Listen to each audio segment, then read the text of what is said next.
of my buddies from engineering school came around yesterday at the AES convention. He was wondering, this is Al Grundy.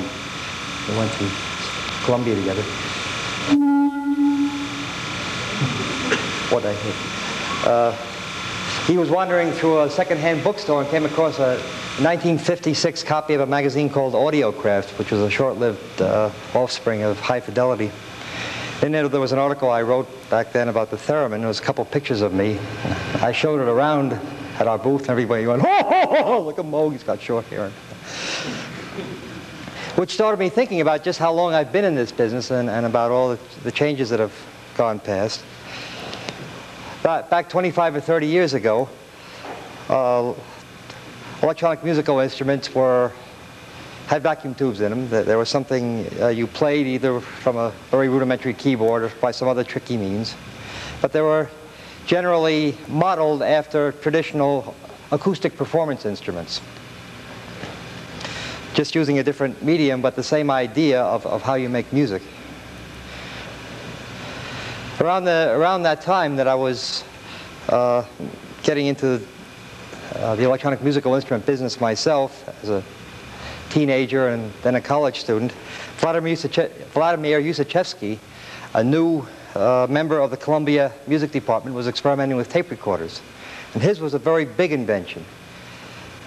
His invention, his discovery, his development was the beginning of the electronic music medium in this country. The idea now not was that you had to have something that either had a keyboard on it or some other control device that you could play one note at a time, but his was an idea that you began with a sound and you got out your sculptor's chisels and your sandpaper and whatever other conceptual tools you like to deal with when you thought about shaping sound, and you went to work on these sounds. You filtered them, you cut the tape up, articulated them, and so on, and then you put them together into completely new kinds of music which could never have existed with just the more conventional acoustic musical instruments. And as electronics developed from vacuum tube to transistors, I'll tell you how far back I go. That when I was in engineering school, the last chapter at the end of the electronics course had some new devices in it called transistors. Everything else was vacuums. I know vacuum tubes inside and out, or at least I did 25 years ago. At any rate, with transistors, especially with the silicon transistors that we use today, things that were possible that were simply unthinkable with vacuum tubes. About as daring as anybody managed to think with vacuum tubes was the RCA electronic sound synthesizer, which, if you've seen pictures of it, you've seen a wall of racks, relay racks, 7 to 8 feet high, 30 feet across.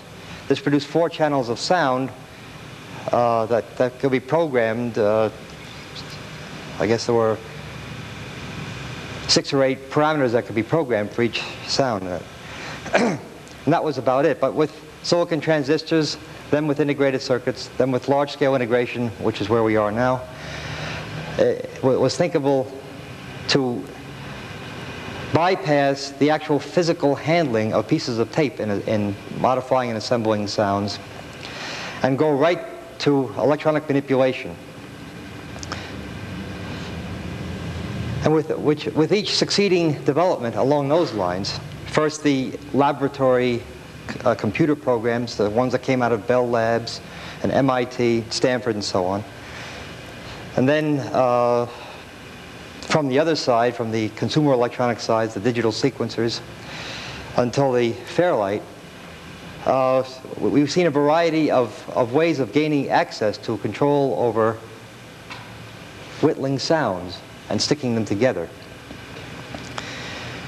The reason I'm here today is that I've found, although I haven't made an exhaustive search, I found the Fairlight to be by far the most intuitively efficient and satisfying tool for manipulating sounds that I've ever used.